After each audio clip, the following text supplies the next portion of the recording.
यह कहानी काल्पनिक है। इसे सिर्फ मनोरंजन के लिए बनाया गया है। अरे तारा बेटी, क्या कर रही है वहाँ नदी में बैठी बैठी?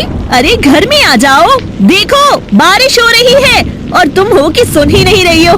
अरे जल्दी आ जाओ वरना तबीयत खराब हो जाएगी। माधवी लगातार आवाज लगाती रही परंतु तारा पर कोई असर नहीं पड़ा।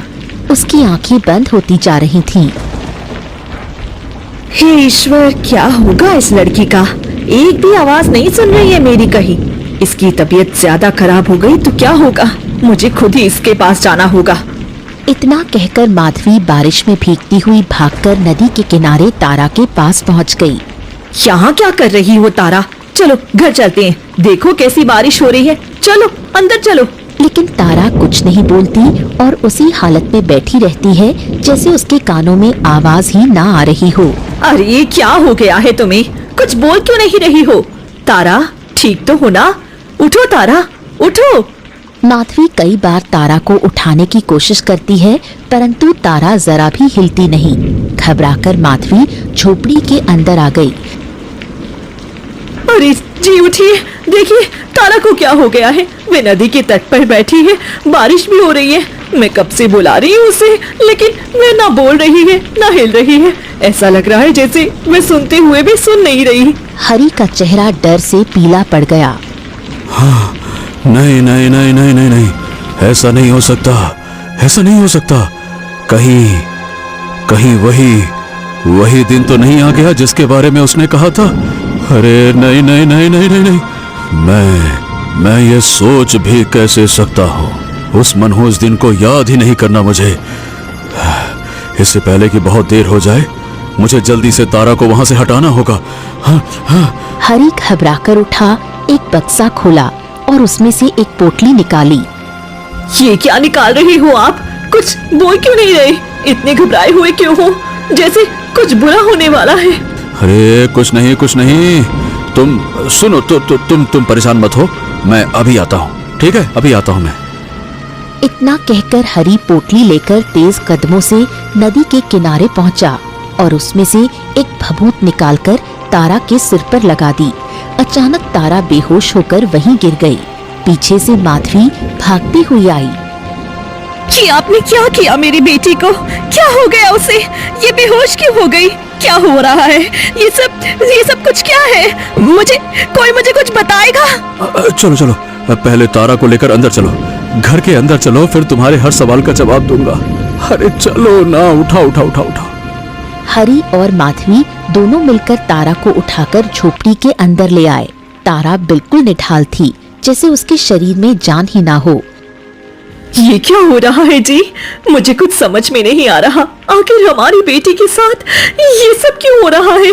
हरी की चुप्पी बहुत कुछ बयान कर रही थी, जिसको देखकर माधवी चीख पड़ी। मैं अपनी बेटी को कुछ नहीं होने दूंगी। सच बताइए, आप कई बार इसके सर पर कुछ लगाती हो और ये बेहोश हो जाती है। आज मुझे जवाब चाहिए। तुम्हें सच सुनना है ना?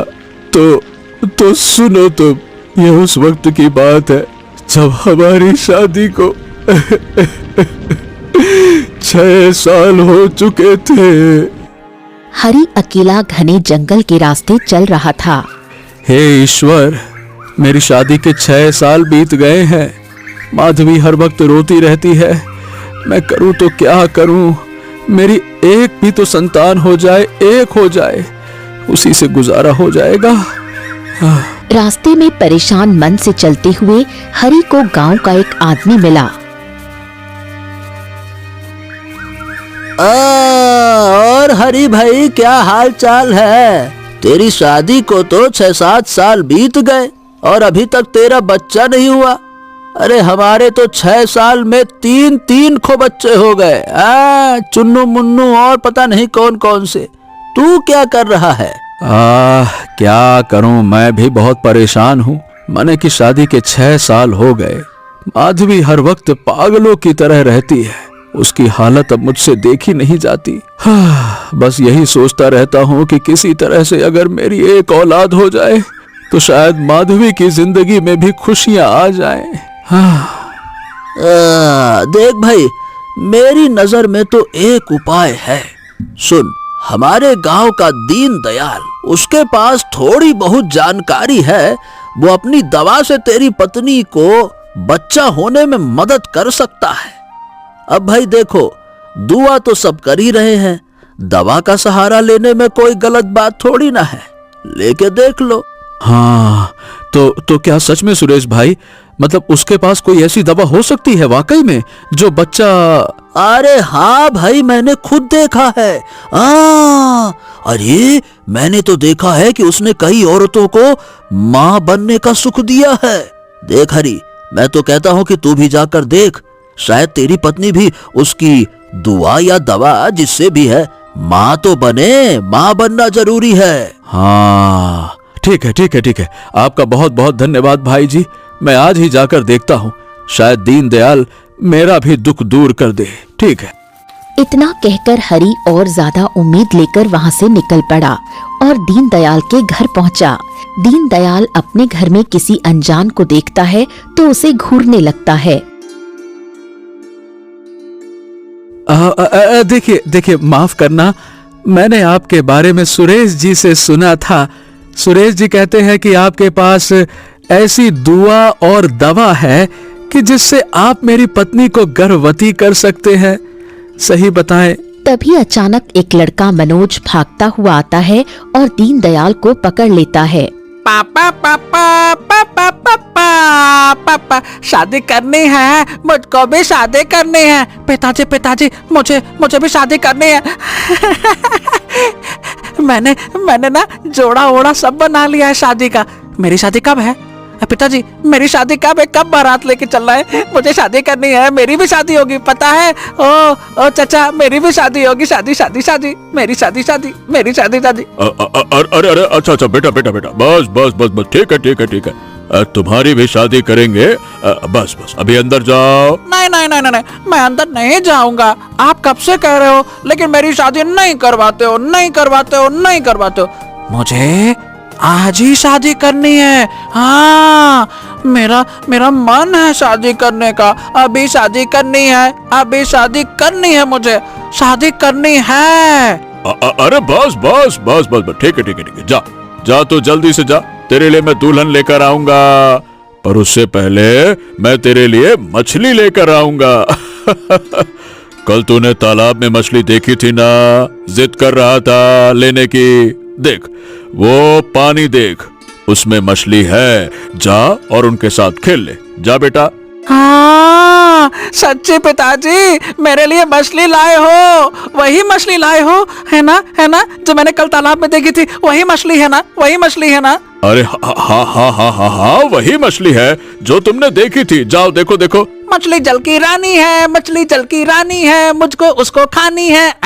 मछली जल की रानी है, मेरे साथ खेलना है। मछली जल की रानी है, नन्ना। मनोज पास में रखे पानी में मछली देखता है और मछली देखते ही गुस्से से चीखता है। पिताजी, क्या है ये? क्या लेके आए हो ये? क्या ये? नहीं तो दिमाग खराब कर दिया मेरा। अरे ये वो मछली नहीं है, ये सुनहरी मछली है। वो तो काली रंग की मछली थी। हाँ, नहीं तो मुझे नहीं पता।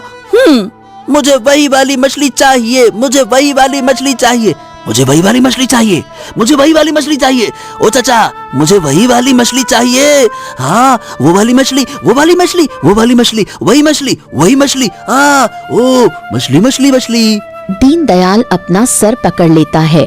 मनोज मछली को देखता रहता है, फिर एक चादर उठाता है और मछली को पानी से निकालकर उनको चादर में छुपा देता है। प्यारे मछली, दिन भर पानी में रहोगी तो ठंड लग जाएगी ना, है ना? चलो, थोड़ी देर गर्म चादर में रहो तो आराम मिलेगा। हाँ, चादर में गर्मी लगती है, मुझे तो पता है। रजाई में बहुत गर्मी लगती है।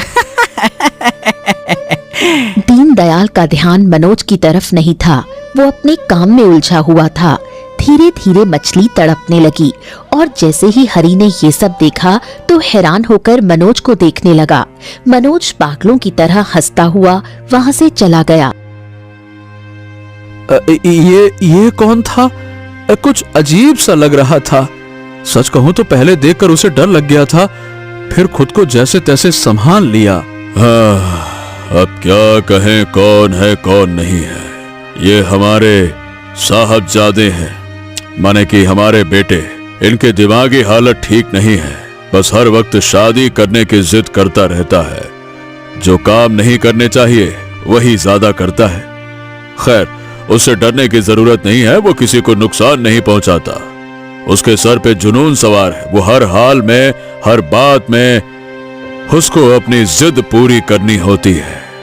अब मैं बाप भी हूं तो अपने बेटे की जिद पूरी करने की कोशिश करता हूं। क्या करूं? अपनी बात बोलते बोलते ही दीनदयाल गहरी सोच में गुम हो गया। फिर एक रहस्यमय मुस्कुराहट लबों पे लाकर बोला, वैसे एक बात कहूं, तुम वैसे बिल्कुल सही जगह पे आए हो। मैं तुम्हारी मदद कर सकता हूँ, परंतु परंतु परंतु मेरी एक शर्त है। कैसी शर्त? तुम्हारी संतान तो हो जाएगी, मैं जबान देता हूँ इस बात की, हो जाएगी। और आज तक मैंने कभी झूठ नहीं बोला, ये मेरा इतिहास रहा है। और तुम्हारे यहाँ एक बेटी जन्म लेगी। क्या क्या सच में? आप सच कह रहे हो? आपको पूरा यकीन है ना कि मेरे यहाँ भी संतान का जन्म होगा? हाँ हाँ बिल्कुल। यदि तुम्हें संतान चाहिए तो तुम्हें मुझसे वादा करना होगा।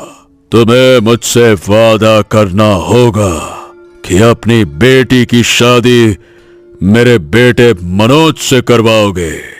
बोलो। क्या आप ये कैसी बातें कर रहे हैं? आपका बेटा लगभग 17 साल का है और बिल्कुल आप ही ने कहा है कि पागल है।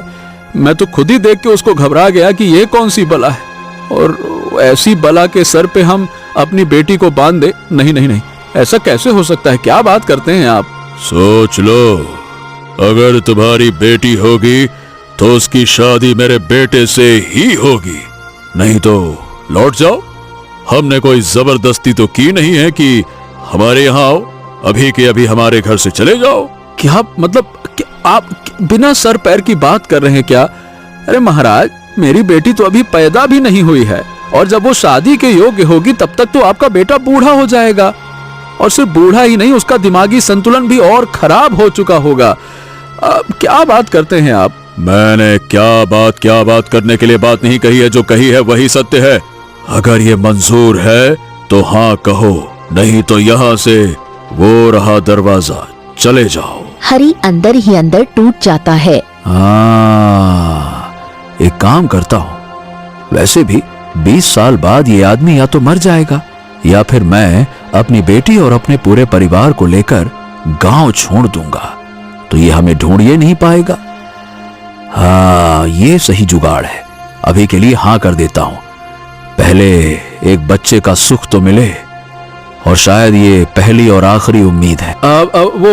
मैं शर्त तो आपकी बड़ी विचित्र है, लेकिन ठीक है, मुझे बेटा हो या बेटी, बस औलाद चाहिए। अगर मेरी बेटी हुई तो मैं उसकी शादी आपके बेटे से पक्की कर दूंगा। ठीक है? तो ठीक है, रुको।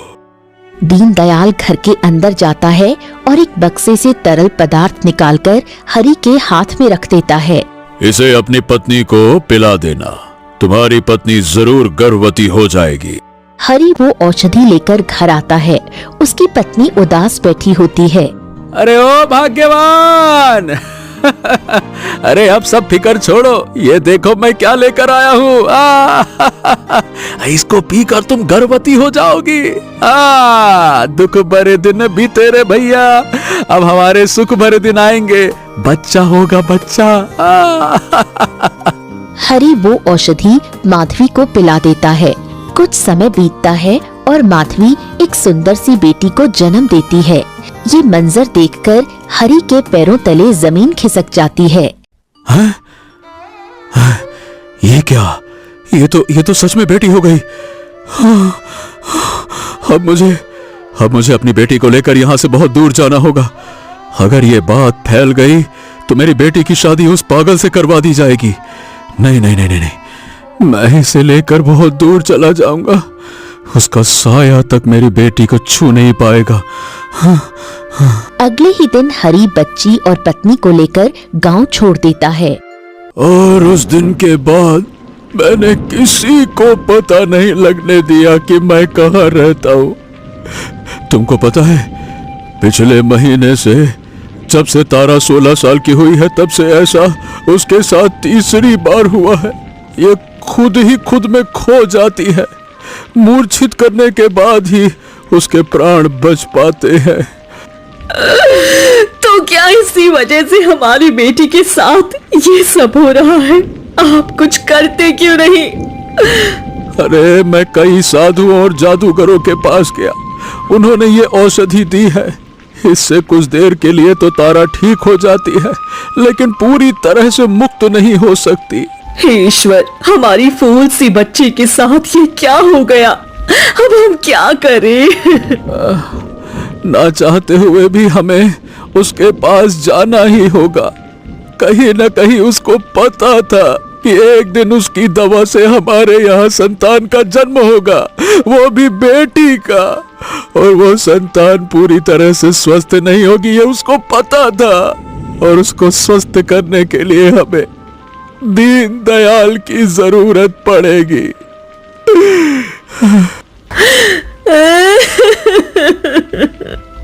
उससे हाथ जोड़ के पाँव पड़ के अपनी बेटी की जिंदगी वापस मांग लेंगे। अभी हम चलते हैं उसे दीनदयाल के पास। दोनों पति पत्नी तारा को लेकर दीनदयाल के घर पहुंचे। दीनदयाल उन्हें देखते ही मुस्कुराने लगा। आइए आइए आइए, अहो भाग्य हमारे, जो साक्षात आप पधारे। तुम्हें क्या लगा था कि तुम मुझसे बच जाओगे, गांव बदल लोगे, सारे संबंध तोड़ लोगे तो सब कुछ खत्म हो जाएगा?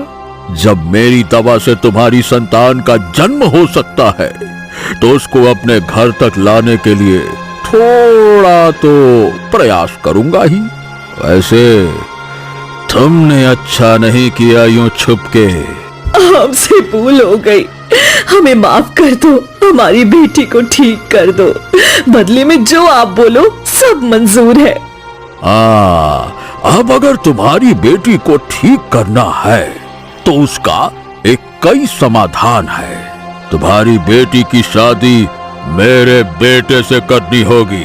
अपनी बेटी को यहीं छोड़ दो, मेरी छाया में रहेगी तो ठीक रहेगी। और तुम दोनों जाओ, लड़की को यहीं छोड़ दो, जाओ। अरे हम उसको यहाँ कैसे छोड़ सकते हैं? उसके बिना हम नहीं रह सकते। ऐसा मत करो दीनदयाल जी, ऐसा मत करिए, कुछ तो दया करिए महाराज, ऐसा ना करिए, ना करिए ऐसा। दीनदयाल धक्के मारकर हरि और उसकी पत्नी को बाहर निकाल देता है। वो दरवाजा बजाते रहते हैं पर कोई सुनवाई नहीं होती। थक हारने के बाद माधवी हरि से कहती है, आप घर जाओ, मैं मंदिर में जाती हूँ। जब तक मेरी बेटी इसकी कैद से रिहा नहीं हो जाती, मैं मंदिर से बाहर नहीं आऊंगी। माधवी रोते हुए मंदिर की ओर बढ़ती है। हरि भी उसके पीछे पीछे चल देता है, जैसे उनकी कोई सुनवाई न हो कहीं। अरे रे, मैं क्या करूं, मुझे कुछ समझ नहीं आ रहा है। मेरी बेटी की जिंदगी तो बर्बाद हो जाएगी। मुझे कुछ ना कुछ तो करना ही पड़ेगा। गांव वाले इस दीनदयाल को इतना नेक मानते हैं कि मेरी बातों पर यकीन नहीं करेंगे। वो इतना चतुर है कि अपनी चाल में मुझे फंसा देगा। मुझे कुछ सोचना होगा, मुझे कुछ सोचना होगा। क्या करूं, क्या करूं, क्या करूं, क्या करूं? इतना कहकर हरि बेचैनी में घने जंगलों की तरफ आगे बढ़ता चला गया। वहीं दीनदयाल अपने घर के अंदर बैठी तारा को देख रहा था। तारा की मासूमियत देखकर एक पल के लिए वो हंसा।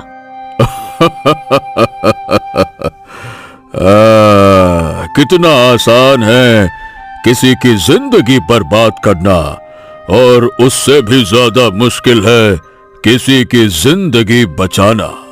आज तारा की मासूमियत को मैं मनोज से विवाह करके मसल के रख दूंगा। ये बोलते हुए न जाने क्यों उसकी आंखों में खुशी की झलक आंसुओं में बदल गई। एक आंसू उसके गाल से लुढ़क गया। ये देखकर दीनदयाल हैरान हो गया। हैं? ये क्या ये इतने सालों बाद मेरे आंखों में आंसू कैसे आ सकते हैं?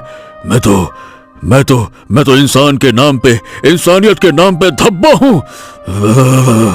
नहीं। कुछ साल पहले दीनदयाल अपने काम पर गया हुआ था। घर में उसकी पत्नी धरा और 6 साल की बेटी रूपा थी।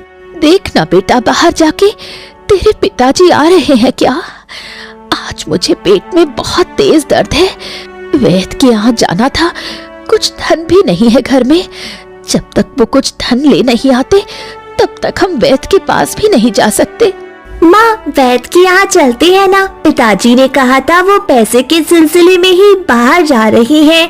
जैसे ही मिल जाएंगी वापस आ जाएंगी। ठीक कह रही हो बेटी, शायद उनको अभी तक पैसे नहीं मिले हो। अब बस उनके आने की प्रतीक्षा ही कर सकते हैं।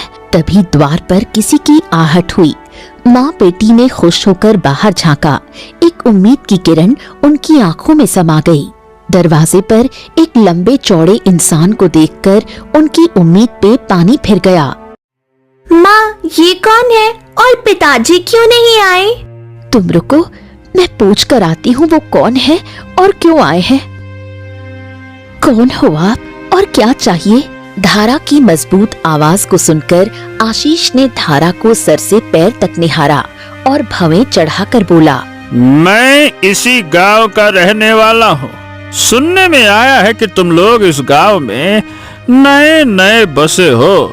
देखो, मैं तुमसे ये पूछने आया हूँ कि क्या तुमने इस गांव में रहने से पहले मेरी इजाजत ली क्या? देखिए भाई साहब, ये मेरी सास की पुरानी जमीन थी और कितने ही सालों से ऐसे ही पड़ी थी। हमने सोचा घर बना लेते हैं और बना भी लिया और रहने भी लगे। ये जमीन मेरे पति की माँ की है, तो जाहिर सी बात है इस घर में रहने के लिए हमें किसी से इजाजत नहीं लेनी होगी। आशीष उसकी बात सुनकर थोड़ा सा मुस्कुरा दिया। फिर वो रौबदार आवाज में बोला, पता है, मेरे गांव के आदमियों ने कहा था कि हम जाकर बात करते हैं दीनदयाल और उसकी पत्नी से। परंतु हमने सोचा कि गांव के लोग तुम्हें हमारे बारे में बताएंगे, फिर वो बढ़ा चढ़ाकर बताएंगे तो आप लोग कहीं डर ना जाओ। और देखिए, मैं ठहरा एक सीधा साधा नेक और शरीफ इंसान। तो मैंने सोचा कि जरा प्यार से समझा दो। क्या है ना कि दिल में बैठा खौफ और माथे पे आया पसीना अच्छा नहीं होता। धारा जो सुबह से दर्द दबाए बैठी थी, अब उसका दर्द बढ़ने लगा था, पर उसने हिम्मत नहीं हारी और मजबूत आवाज में बोली, क्या आप इस गांव के जमींदार या मुखिया हैं? हमारे गांव में कोई मुखिया या जमींदार नहीं होता। हमारे गांव में एक कई नाम है जो सबसे बड़ा है, और वो नाम है आशीष। जिस पर हो आशीष का आशीष, उसका जीवन है सफल, और जिस पर नहीं हो उसका हो दिन ताक दिन। फिर उसने जल्दी से पलटी मारी। अरे घबराने की कोई बात थोड़ी है। मेरी जगह कोई और होता तो इसी तरह आप लोगों को डरा देता। मैंने कहा ना कि मैं एक नेक और अच्छे दिल का इंसान हूँ। किसी पे रौब नहीं दिखाता मैं तो क्या है शरीफ इंसान हूँ मैं। बोलते हुए उसकी आंखों में आग थी। उसकी ऐसी बातें और सख्त चेहरा देखकर धारा 2 कदम पीछे हट गई और अब वो अपना दर्द और आशीष की धमकी और अजीब बातें सह नहीं पाई और मूर्छित होकर गिर गई। इतना भी क्या बोल दिया हमने? अभी तो बातें शुरू भी नहीं की थी, पहले ही समझ गई। उधर छुपकर रूपा अपनी मासूम आंखों से ये सब देख रही थी। अपनी माँ को मूर्छित होते देखा तो दौड़ते हुए आई और बोली, माँ, पिताजी पता नहीं कब आएंगी। आपका दर्द बढ़ गया है ना? पिताजी आ जाओ ना जल्दी। रूपा की बात सुनकर आशीष का माथा ठनका। इसका मतलब ये बीमार थी और मेरी बातों से इसको कोई प्रभाव नहीं पड़ा। पड़ेगा पड़ेगा, बस थोड़ा और सब्र। अभी समय है इसकी मदद करने का और बाद में मदद के बदले इसको अपने सामने नचाने का। दिन तक दिन। आशीष के इशारे पर गांव के एक आदमी ने दवा लाकर धारा को दी। आशीष वहां से निकल गया। कुछ देर बाद दीनदयाल वापस आया और धारा को ठीक देख खुशी से बोला, मैं कितना परेशान हो गया था।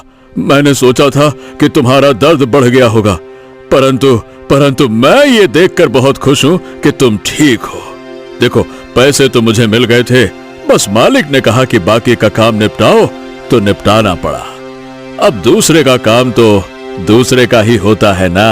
उसकी बात का भी जब धारा ने कोई जवाब नहीं दिया तो दीनदयाल परेशान हो गया। क्या बात है, कुछ हुआ है क्या? परेशान लग रही हो, क्या बात है? धारा ने सारी बातें उसको बता दी। हाँ, मैंने भी उसके बारे में सुना है। वो अच्छा इंसान नहीं है, पूरे गांव को डराता है और पूरा गांव उससे डरता भी है। बस समझ ये नहीं आ रहा कि उसने तुम्हारे लिए दवा कैसे मंगा दी। मुझे इसमें भी उसकी कोई चाल ही लग रही है। वो दोनों बात कर ही रहे थे कि तभी आशीष फिर से आया। दीनदयाल और धारा उठकर खड़े हो गए। डरने की आवश्यकता नहीं है, मैं तो बस आपसे ये कह रहे आया हूँ, बुरा न देखो, बुरा न सुनो, बुरा न कहो। अरे भाई देखिए, इस गांव में रहना है तो रहिए ना, क्या समस्या है? हमारी मर्जी से रहिए बस। अरे कुछ भी देखो आंखें बंद कर लो, कुछ भी सुनाई दिया कान बंद कर लो। यदि ऐसा नहीं हुआ तो लेने के देने पड़ जाएंगे। कहना कम और समझना ज्यादा। उसने बाहर झांक कर देखा। 2 आदमी अंदर आए। ये धारा है, दीनदयाल की पत्नी। मैंने देखा है, बहुत समझदार है। आज से जो भी लड़की गुलामी के लिए चुनी जाएगी उसकी देखभाल की तैयारी सब धारा जी करेंगी, है ना धारा जी? आप क्या कह रहे हैं? मैं कुछ समझी नहीं। शुरू में किसी को समझ नहीं आता, अभी नहीं होना, सब समझ जाओगी धीरे धीरे।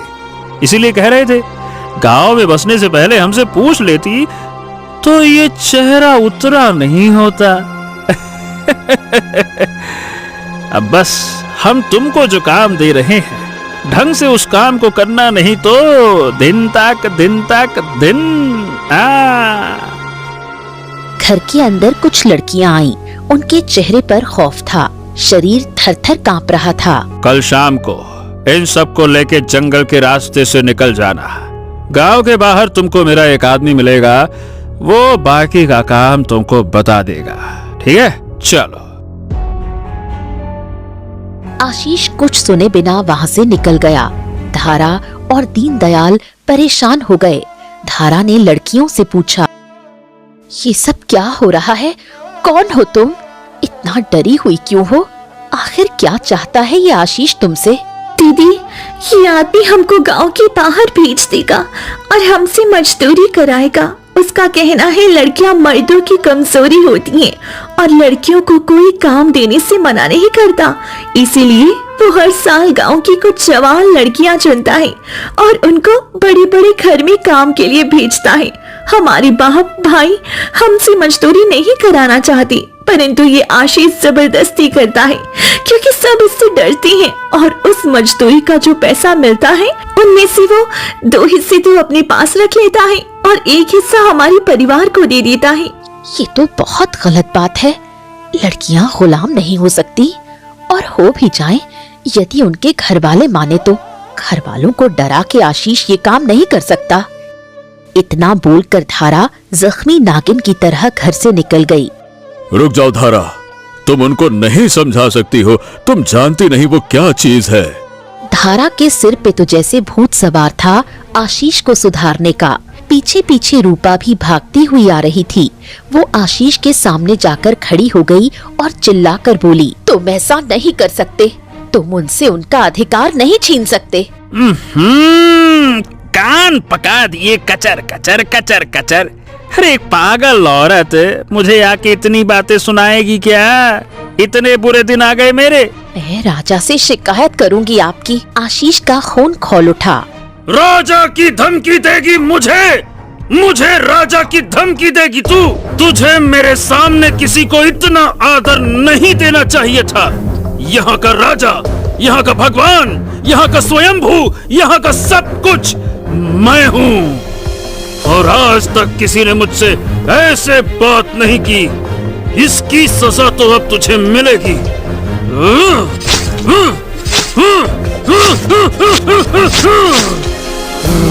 उसने बिना सोचे धारा के पेट में चाकू मार दिया। धारा ने तुरंत ही दम तोड़ दिया। दीनदयाल भी अब तक वहाँ पहुँच चुका था। वो पथराई आंखों से अपनी पत्नी की लाश देख रहा था। आशीष ने दीनदयाल और रूपा को भी बोरी में बंद करके गांव के बाहर फेंक दिया। किसी ने उसके खिलाफ आवाज नहीं उठाई। ऐसे ही एक रात एक दिन बीत गया।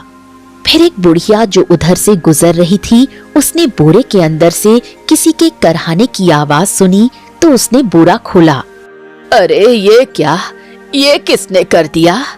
तारा मर चुकी थी। दीनदयाल में जरा बहुत सांस बची थी। बुढ़िया ने दीनदयाल का ख्याल रखा और कुछ ही दिन में वो उठकर खड़ा हो गया। मुझे नहीं पता तुम्हारे साथ क्या हुआ है, परंतु इतना पता है जो भी हुआ वो साधारण नहीं है।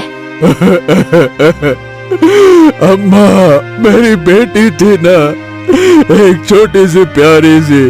क्या आपने उसको कहीं देखा है क्या? वो तो मर गई बेटा, छोटी बच्ची थी। दम घुटने से उसकी मौत हो गई। दीनदयाल की दुनिया उजड़ गई थी। पल भर में उसने बुढ़िया से कहा, अरे अम्मा, क्या करूं जी के? मेरा परिवार तो उजड़ चुका है। अब मुझे भी नहीं जीना। तुम्हारे जीने का कोई फायदा तो नहीं। यदि तुम भी ऐसे ही मर गए तो कभी तुम्हारी आत्मा को शांति नहीं मिलेगी। अभी तुमको उसे बर्बाद करना है जिसने पूरे गांव की जिंदगी बर्बाद की है। अरे उससे कोई नहीं टकरा सकता, कोई भी नहीं। उसने न जाने कितनी जिंदगी उजाड़ दी। आज तक कोई उसका कुछ नहीं बिगाड़ पाया। सही कहा तुमने, पर मेरे दिमाग में एक ख्याल है। मैं इस गांव की पुरानी वैद्य हूँ। अपनी दवा से किसी की कोई भी बीमारी ठीक या फिर उसको बीमारी में मुब्तला भी कर सकती हूँ। बस इतना ही कर सकती हूँ।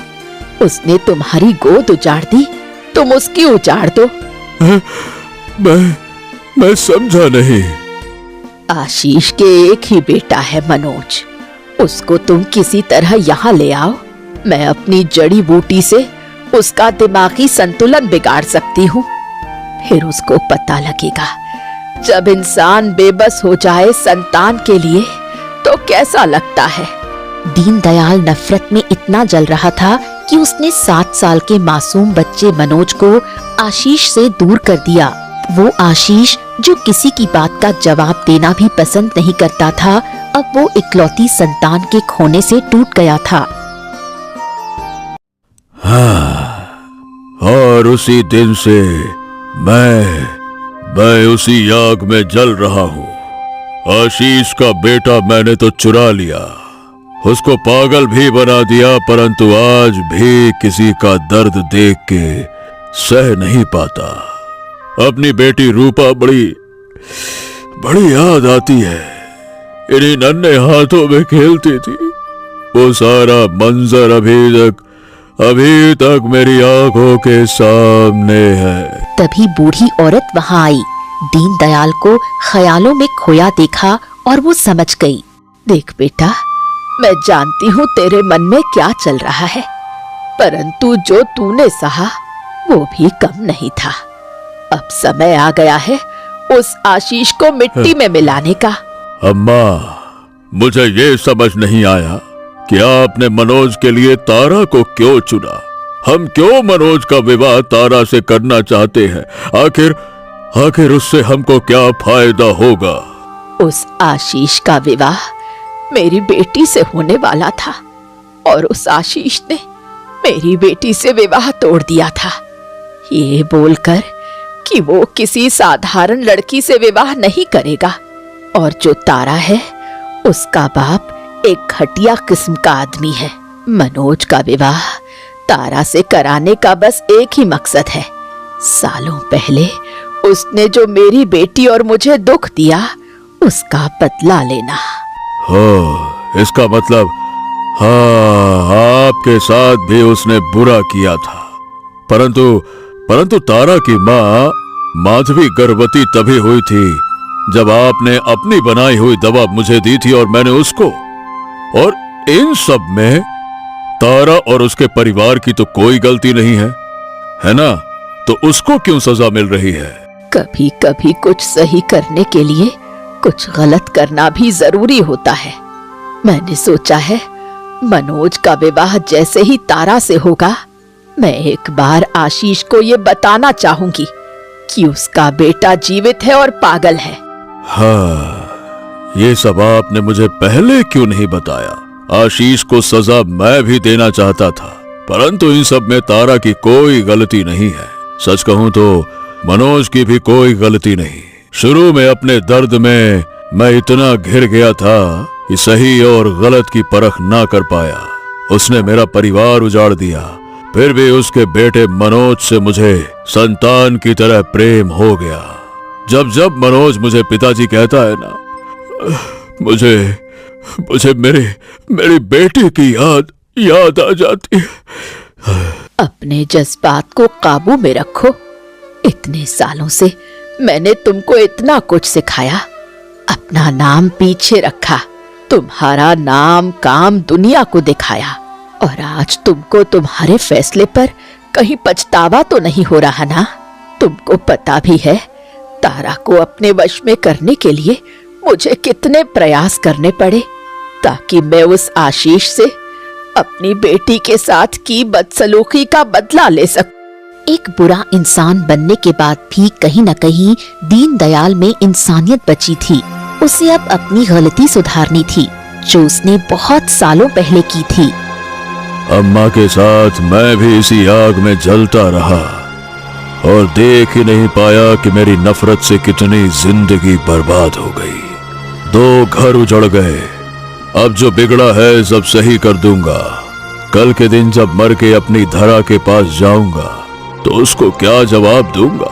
कभी कभी अपना बदला ऊपर वाले के लिए छोड़ देना चाहिए। और मनोज इतने सालों से अपने परिवार से अलग है। मुझे लगता है अब उसके बाप की भी सजा पूरी हो गई है। दीनदयाल आधी रात के करीब उठा, तारा को उठाया, मनोज को साथ लिया, एक दवा मनोज के मुंह में डाली और बाकी की शीशी उसको देते हुए बोला, हाँ, अब से इसको रोज पीना है और जो बोलूं वो करो, ठीक है? दीनदयाल दोनों को लेकर घर के बाहर आ गया। उसने तारा के माँ बाप को बुलाकर तारा को उन्हें सौंप दिया और उनके सामने हाथ जोड़कर बोला, हाँ, आपकी बेटी के या आपके साथ जो भी हुआ उसके लिए मैं दिल से माफी मांगता हूँ।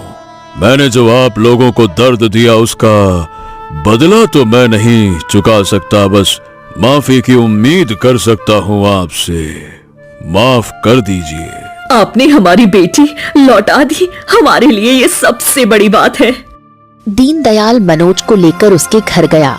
आशीष ने जैसे ही दीनदयाल को देखा तो चौंक गया। अरे तुम यहाँ? हाँ, सालों पहले तुम्हारी एक अमानत ले गया था, उसको लौटाने आया हूँ। यहाँ रुक के तुम्हें माफ करने या तुमसे माफी मांगने की उम्मीद लेकर नहीं आया, क्योंकि मैं भूला नहीं हूँ जो तुमने मेरी बेटी और मेरी पत्नी के साथ किया, उनका कत्ल करके। उसकी बात सुनकर आशीष ऐसा हो गया जैसे जमाने भर का दुख उसके चेहरे पर सिमट आया हो। आज अगर उसका कोई कत्ल भी कर देता तो शायद उसे इतना दर्द नहीं होता जितना अब हो रहा था। वो जीत कर भी हार गया था। और दीनदयाल हार कर भी जीत गया था। सभी इस कहानी से हमें यह सीख मिलती है कि सच्चाई और निष्ठा से ही विश्वास बनता है। जो व्यक्ति अपने वचनों पर अडिग रहता है वही जीवन में सच्ची सफलता पाता है।